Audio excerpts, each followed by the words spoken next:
اعوذ باللہ من الشیطان الرجیم، بسم اللہ الرحمن الرحیم۔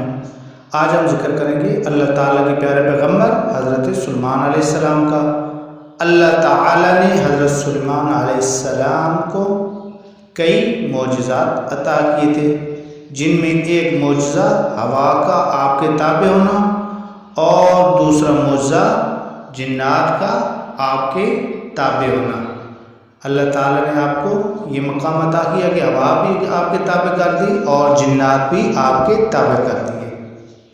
حضرت سلیمان علیہ السلام کے لیے جنات کے کھودے ہوئے کنویں سعودی عرب کا ایک گاؤں لینا عہد قبل از تاریخ کے کئی عجائبات پر مشتمل ہے۔ یہاں حضرت سلیمان علیہ السلام کے لشکر کے لیے جنات کے کھودے ہوئے 300 کنویں بھی ہیں۔ ان میں سے بیشتر اگرچہ ناکارہ ہو چکے ہیں، مگر 20 کنویں اب بھی ایسے ہیں جن سے لوگ میٹھا پانی حاصل کرتے ہیں۔ جنات نے یہ کنویں زمین کے بجائے سخت ترین چٹانوں کو توڑ کر بنائے تھے، جن پر اب بھی ماہرین حیران ہیں۔ ان عجائبات کو دیکھنے کے لیے دور دور سے سیاح اس علاقے کا رخ کرتے ہیں۔ یہ تاریخی گاؤں لینا مملکت کے شمالی شہر رفح سے 100 کلومیٹر کے فاصلے پر واقع ہے۔ یہ قدیم علاقہ اسٹریٹجک اہمیت کے ساتھ متعدد آثار قدیمہ کی وجہ سے ملک بھر میں شہرت رکھتا ہے۔ یہاں ایک قدیم قلعہ بھی ہے۔ پرانے زمانے میں بیت المقدس اور یمن کے مابین پیدل سفر کا مشہور راستہ اسی گاؤں سے گزرتا تھا۔ عدن سے عراق جانے والی ملکہ زبیدہ کی بنائی ہوئی مشہور سڑک درب زبیدہ بھی یہیں سے ہو کر جاتی ہے۔ اب بھی سیر و تفریح کے شائقین بڑی تعداد میں اس علاقے کا رخ کرتے ہیں۔ حضرت سلیمان علیہ السلام جب اپنا لشکر لے کر یمن جا رہے تھے تو یہاں ٹھہرے تھے۔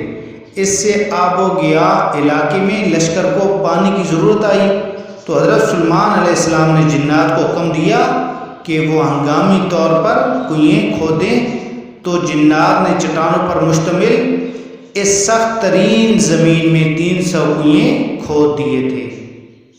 یہ انتہائی گہرے کنویں اب بھی اصلی حالت میں موجود ہیں، جنہیں زمین پر اب بھی اپنا وجود رکھنے والا معجزہ قرار دیا جاتا ہے۔ جنات نے چٹانوں کو کاٹنے کے لیے شاید کوئی آلہ استعمال کیا ہوگا کہ جس کی نشانات اب بھی کنویں کے چاروں اطراف واضح طور پر دیکھے جا سکتے ہیں۔ تاریخی روایت کے مطابق جب حضرت سلیمان علیہ السلام اپنے لو لشکر سمیت یمن جا رہے تھے تو وہ یہاں دوپہر کے کھانے کے لیے اترے تھے۔ لشکر میں جنات کی فوج بھی شامل تھی۔ جب لوگ پیاسے ہوئے تو حضرت سلیمان علیہ السلام نے جنات کی فوج کے کمانڈر سکتر کی طرف دیکھا تو وہ ہنس رہا تھا۔ حضرت سلیمان علیہ السلام نے اس سے ہنسنے کی وجہ پوچھی تو اس نے کہا کہ آپ لوگ پیاس سے تڑپ رہے ہیں، مگر میٹھا پانی آپ کے قدموں کے نیچے ہی ہے۔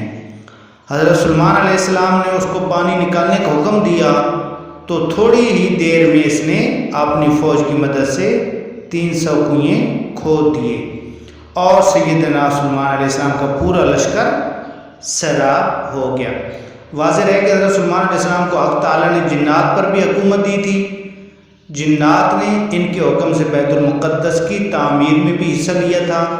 وہ دور دراز پتھر اور سمندر سے موتی نکال کر لاتے تھے۔ ان کی تعمیر کردہ عمارتیں اب بھی موجود ہیں۔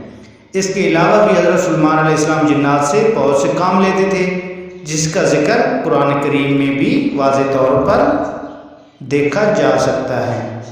اگر ہماری یہ ویڈیو اچھی لگے تو پلیز لائک کر دینا، ہمارے چینل کو سبسکرائب کر کے بیل کے آئیکن کو پریس کر دینا تاکہ اسی طرح کی ہر نئی آنے والی ویڈیو آپ تک پہنچتی رہے۔ اللہ تعالیٰ آپ سب کا حامی و ناصر ہو۔ والسلام ورحمۃ اللہ۔